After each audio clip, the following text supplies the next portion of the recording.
दोस्तों, श्रीमद् भगवद गीता एक ऐसा ग्रंथ है जिसमें हमारे हर प्रश्न का उत्तर है और हमारे जीवन की हर समस्या का समाधान है। श्रीमद् भगवद गीता एक धार्मिक ग्रंथ है, लेकिन ये ग्रंथ किसी एक धर्म या फिर समुदाय के लिए नहीं है। ये ग्रंथ हर उस इंसान के लिए है जो कि अपने जीवन के प्रश्नों का उत्तर चाहता है। श्रीमद् भगवद गीता भगवान श्री कृष्ण और अर्जुन का संवाद है, लेकिन अगर आप इस दिव्य ज्ञान को अपने जीवन में उतारना चाहते हो ना, तो आप इसे अपना भगवान श्री कृष्ण के साथ संवाद समझो।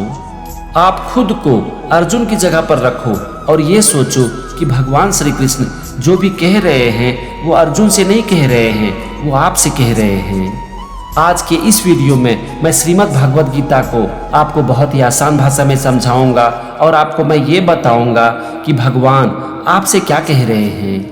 आपको मैं यहाँ पर यह भी बताऊंगा कि श्रीमद् भगवद गीता के दिव्य ज्ञान को आप अपने जीवन में किस तरह से उतार सकते हो। तो चलो वीडियो की शुरुआत करते हैं और हम ये समझने की कोशिश करते हैं कि भगवान श्री कृष्ण हमसे क्या कह रहे हैं और श्रीमद् भगवद गीता के दिव्य ज्ञान को हम अपने जीवन में कैसे उतार सकते हैं। श्रीमद् भगवद गीता में जब भगवान श्री कृष्ण ने अर्जुन को दिव्य ज्ञान देना शुरू किया तो उन्होंने सबसे पहले बात की मोह के बारे में। कुरुक्षेत्र के मैदान में जब अर्जुन कौरवों की सेना को अपने सामने देखते हैं तो वो यही सोचते हैं कि ये तो मेरे भाई हैं, मेरे बंधु हैं, मेरे चाचा हैं, मेरे दादा हैं, मेरे गुरु हैं और मैं इनके प्राण लूंगा। अर्जुन अपने सगे संबंधियों, अपने बंधुओं और गुरुजनों को देखकर उसके ऊपर मोहित हो जाते हैं और भगवान श्री कृष्ण से कहते हैं कि हे कृष्ण, मैं ये युद्ध नहीं कर पाऊंगा। अर्जुन कहते हैं कि हे गोविंद, ये तो मेरे अपने हैं और मैं इनके प्राण लूंगा।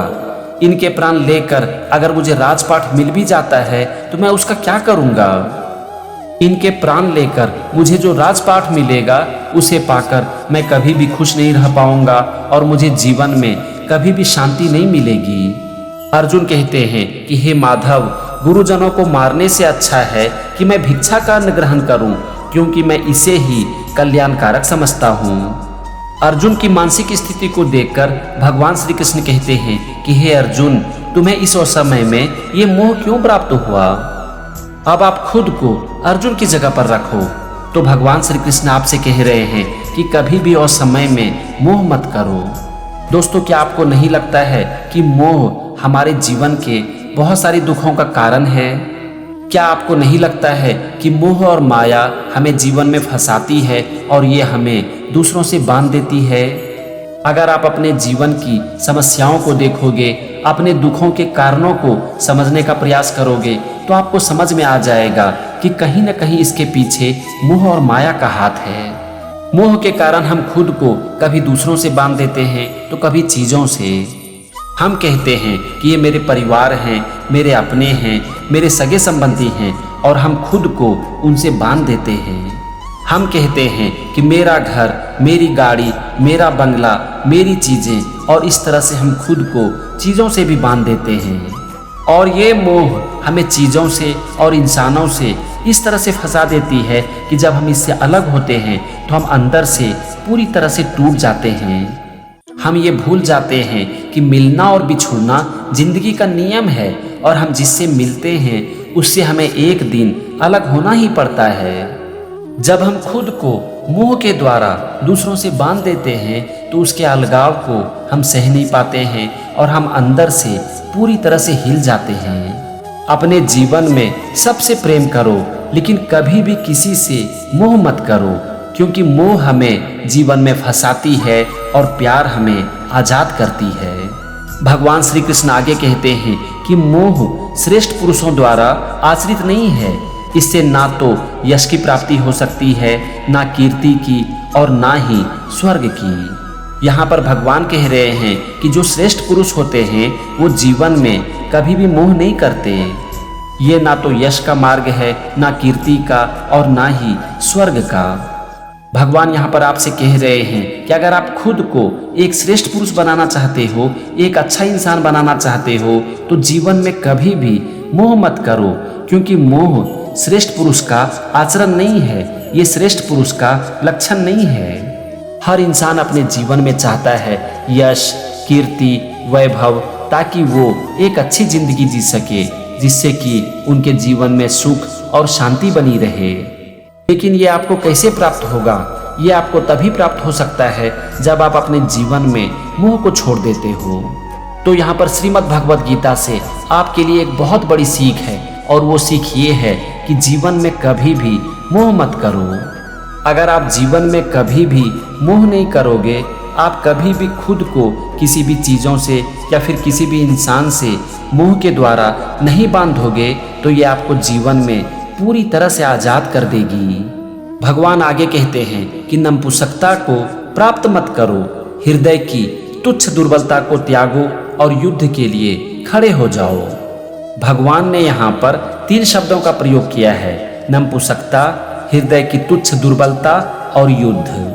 यहाँ पर नपुंसकता शब्द का प्रयोग शरीर के लिए नहीं किया गया है, इसका प्रयोग किया गया है मन के लिए। तो नपुंसकता का यहाँ पर मतलब हो गया मन की कमजोरी। भगवान यहाँ पर कह रहे हैं कि नपुंसकता को प्राप्त मत करो, मतलब कि अपने मन को कभी भी कमजोर पड़ने मत दो। अब जरा आप सोचो कि अगर हम अपने मन को ही कमजोर बना लें तो क्या हम अपने जीवन में आगे बढ़ पाएंगे? एक इंसान बनता है या फिर बिगड़ता है, जीवन में आगे जाता है या फिर पीछे जाता है अपने मन की वजह से। जिस इंसान का मन अच्छा होता है, शुद्ध होता है, पवित्र होता है और मजबूत होता है, जीवन में वही आगे बढ़ता है। अपने मन का ख्याल रखना, इसे अच्छा बनाना हम इंसान की सबसे बड़ी जिम्मेदारी है, क्योंकि हमारा मन हमारे जीवन को तय करती है। इसीलिए भगवान यहाँ पर कह रहे हैं कि कभी भी अपने मन को कमजोर पड़ने मत दो।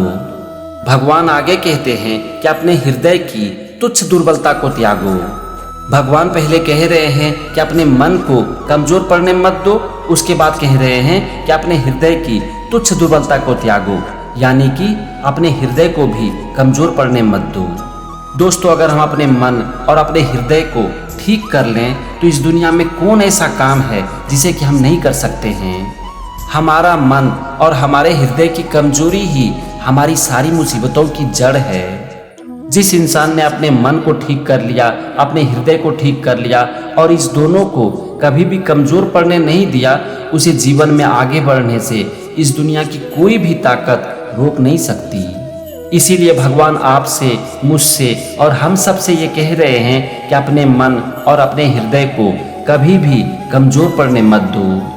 भगवान अर्जुन से कह रहे हैं कि युद्ध के लिए खड़े हो जाओ, लेकिन हम इंसान किस युद्ध के लिए खड़े हो जाएं? हम इंसान का युद्ध एक ही चीज से है, और वो है हमारे जीवन की चुनौतियों से। आप एक बात को याद रखो कि आप कितना भी ज्ञान क्यों ना अर्जित कर लो, कितना भी पैसा क्यों ना कमा लो, कुछ भी कर लो, लेकिन बावजूद इसके जीवन की चुनौतियां आपका कभी पीछा नहीं छोड़ेगी। और जीवन की चुनौतियों और समस्याओं से आप जितना भागोगे, ये आपका उतना ही पीछा करेगी। आप एक चुनौती का सामना करोगे, तभी दूसरी चुनौती आपके दरवाजे पर दस्तक दे रही होगी। इसीलिए कभी भी जीवन की चुनौती से ना तो घबराओ और ना ही इससे भागो। चुनौतियों का सामना करो, उससे युद्ध करो और उसे हराओ, और यही आपको जीवन में आगे लेकर जाएगी। भगवान अर्जुन से कह रहे हैं कि नपुंसकता को प्राप्त मत करो, हृदय की तुच्छ दुर्बलता को त्यागो और युद्ध के लिए खड़े हो जाओ। और अर्जुन के द्वारा आपसे और हम सब से कह रहे हैं कि अपने मन को कभी भी कमजोर पड़ने मत दो, अपने हृदय को कभी भी कमजोर पड़ने मत दो, और जीवन की चुनौतियों का डटकर मुकाबला करो। तो फ्रेंड्स, आज के इस वीडियो में हमने श्रीमद् भगवद गीता से सीखा कि जीवन में कभी भी मोह मत करो, चाहे वो इंसान हो या फिर कोई भी चीज, कभी भी उसके मोह और माया जाल में मत फंसो। हमारे जीवन का मोह हमारे सारे दुखों का कारण बनती है, और ये हमें जीवन में बांध कर रख देती है। सबसे प्रेम करो, लेकिन कभी भी किसी से मोह मत करो, क्योंकि मोह हमें जीवन में फंसाती है और प्रेम हमें जीवन में आजाद करती है। इसके बाद हमने सीखा कि नपुंसकता को कभी भी प्राप्त मत करो, मतलब कि अपने मन को कभी भी कमजोर पड़ने मत दो। अगली सीख जो कि आज हमने सीखा वो है हृदय की तुच्छ दुर्बलता को त्यागो, यानी कि अपने हृदय को कमजोर पड़ने मत दो। और अंतिम सीख, युद्ध के लिए खड़े हो जाओ, मतलब कि अपने जीवन की चुनौतियों का डटकर मुकाबला करो। तो फ्रेंड्स, मैं उम्मीद करता हूँ कि आज मैंने श्रीमद् भगवद गीता के ज्ञान को आपको बहुत ही आसान भाषा में समझाया और ये आपके जीवन को अच्छा बनाने में एक बहुत बड़ी भूमिका निभाएगी। चलो आज के वीडियो में बस इतना ही। एक बार प्रेम से कह दो, जय श्री कृष्णा।